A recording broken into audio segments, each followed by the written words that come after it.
열왕기하 21장입니다.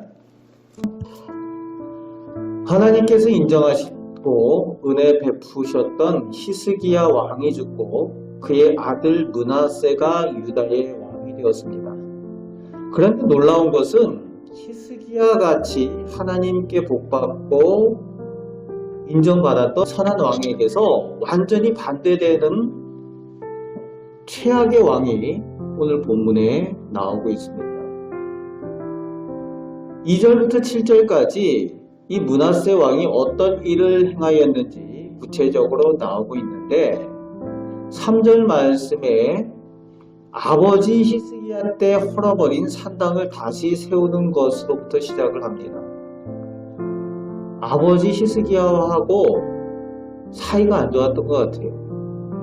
그러니까 시작부터 아버지가 다 헐었던 산당을 다시 세우는 일부터 시작을 하는 것으로 봐서 하나님을 섬기는 히스기야와 아들 므낫세 가운데 신앙에 대한 갈등들이 심각했던 것이 아닌가 생각이 들 만큼 히스기야와 완전히 반대의 길로 가고 있는 이 므낫세의 모습을 볼 수가 있습니다.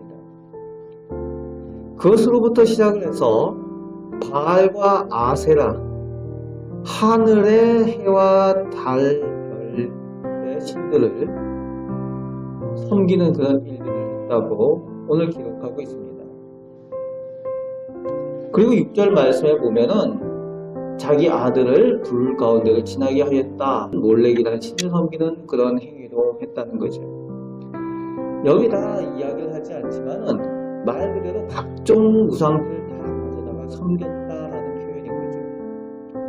그리고 4절, 5절 말씀에는 이제 넘지 말아야 될 선을 넘고 있는 모습을 봅니다. 하나님께서 거룩한 이름을 두시겠다라고 말씀하시고 약속하셨던 그 하나님의 성전에다가 우상의 제단을 쌓고 그 성전에 아세라 우상을 세우는 모습이 4절, 5절 그리고 7절에 나오고 있습니다. 그 악의 수준이 단순히 하나님의 진노의 수준이 아니라 9절 말씀에 평가하는 바는 하나님께서 진노하셔서 멸하셨던 여러 민족보다 더 심하다라고 평가를 하고 있습니다. 11절 말씀에는 원수되어서 하나님께서 멸하셨던 아모리보다도 심하다라고 이 므낫세 왕 때문에 유다가 범죄한 일에 대해서 그렇게 오늘 말씀은 평가하고 있습니다.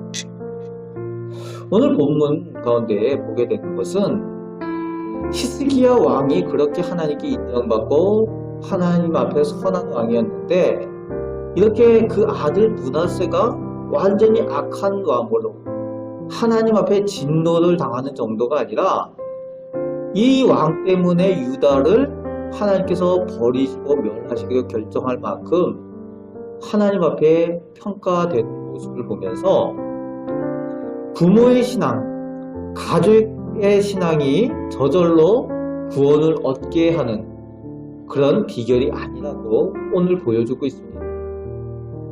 구원의 이런 문제, 신앙의 문제는 하나님과 개인의 문제가 더욱 중요하다는 것을 오늘 우리에게 보여주고 있습니다. 결국은 구원을 얻게 하는 것, 하나님께 평가되는 것은 하나님께서 개인을 바라보신다는 거죠. 개인의 신앙의 문제가 구원을 이루는 중요한 문제라는 것을 보여주고 있습니다.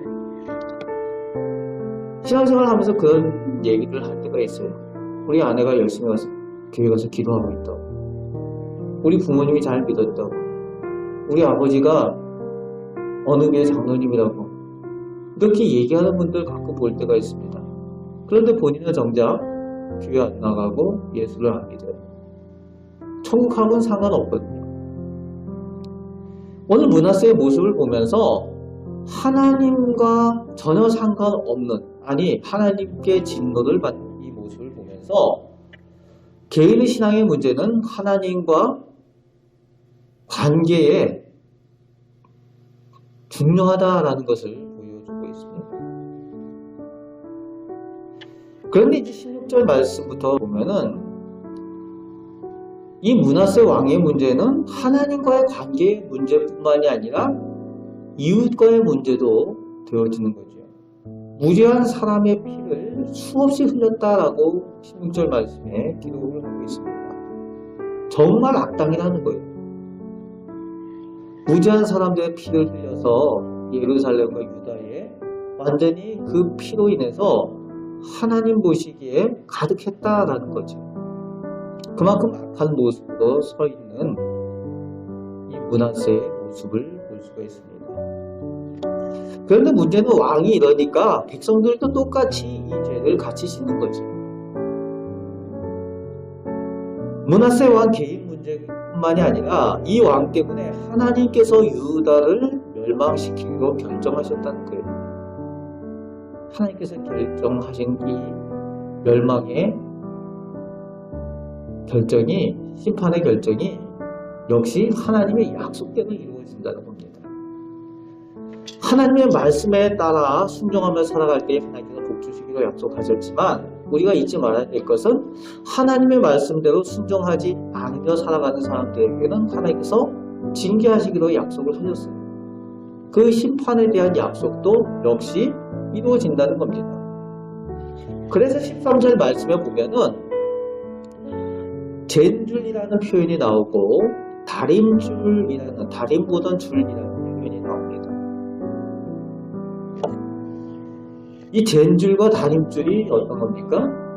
젠줄이라고 했을 때 땅을 측량할 때에 정확히 그 평수, 그 넓이와 그 평수도의 제기위해서 쓰는 그 기준줄이 되는 그 젠줄을 이야기를 하고, 그리고 다림줄은 우리가 건물을 지을 때 지금은 좋은 기기를 쓰지만은 옛날에 우리가 흙벽돌을 이렇게 만들어서 쌓던 그런 집들 생각나십니까? 지을 때 이 위에서부터 수직으로 이렇게 줄을 달아내립니다. 그래서 그 벽돌을 쌓을 때 그 줄에 따라서 이렇게 맞춰가지고 이렇게 수직으로 올리죠. 그게 없으면은 나중에 쌓고 나서 보면 이렇게 삐뚤어져가지고 무너지게 생기는 그런 일들이 있잖아요. 그 수직을 맞춰가지고 하게 하는 그 기준이 되는 그 줄이 다림줄입니다. 사마리아, 이스라엘에 대해서, 북이스라엘에 대해서 하나님께서 그 젠줄과 다림줄을 했던 것을 이제 유다에 대해서, 예루살렘에 대해서 그 젠줄과 다림줄을 대시겠다라는, 이 젠줄과 다림줄은 하나님의 약속의 말씀을 의미합니다. 그 말씀의 기준에 따라 하나님께서 행하시겠다는 거예요.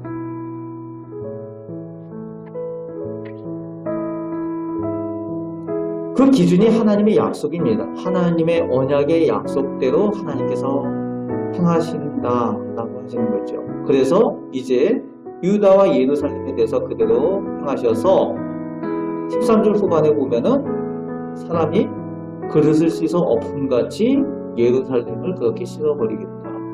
얼마나 므낫세를 통해서 유다 백성이 범죄를 하였으면 하나님께서 그릇을 씻어 엎어서 물기를 제거하는 것처럼 그렇게 완전히 엎어버리십니다. 그렇게 강력한 표현을 쓰고 있습니다. 선한 약속, 축복의 약속, 그 약속의 말씀을 하나님께로부터 받고 그 은혜를 누려야 되는데, 오늘 므낫세와 이 유다 백성은 징계의 약속을 받는 것이 오늘 본문의 상황입니다. 얼마나 불행한 상황입니까? 사랑하는 성도 여러분, 하나님께서 우리에게 이 젠줄과 다림줄의 말씀으로 우리를 보실 때에 하나님 앞에 축복의 사람들로 인정되는 우리 성도들 되시길 바랍니다. 하나님께 우리 개인이 이 므낫세 왕과 같은 사람이 아니라 히스기야 왕같이 하나님께 인정받는 사람들이 되셔서 오늘도 우리 개인과 가정이 다 하나님의 인도함을 받고 하나님의 사랑받는 우리 성도들과 가정들로 살아가시기를 바랍니다. 그 가운데 하나님의 축복을 누리는 우리 귀한 성도들 다 되시기를 주님의 말씀으로 축복합니다. 아멘. 기도하겠습니다. 은혜가 풍성하신 하나님께서 오늘 저희 하나님이 되심을 감사드립니다. 아버지 하나님, 오늘 악한 사람 므낫세의 모습을 통하여 저희가 반면교사를 삼아 하나님께 저희는 히스기야 왕같이 복받는 개인과 가정들 될 수 있도록 하나님 은혜 내려 주옵소서. 하나님께서 말씀을 통하여 우리에게 그 약속대로 행하신다고 하셨사오니 아버지 하나님, 오늘 저희도 성경의 말씀 가운데에 말씀대로 하나님께 선하다라고 복되다라고 인정받는 우리 성도들과 우리 가정들 다 되게 하여 주옵소서. 하나님께서 우리의 기도를 들으시고 은혜 베푸시는 줄 믿습니다. 오늘도 하나님의 말씀을 의지하여서 믿음 가운데 승리하며 살아가는 우리 복된 성도들 다 되게 하여 주옵소서. 감사를 드리며 우리를 사랑하시는 예수 그리스도의 이름으로 기도하옵나이다.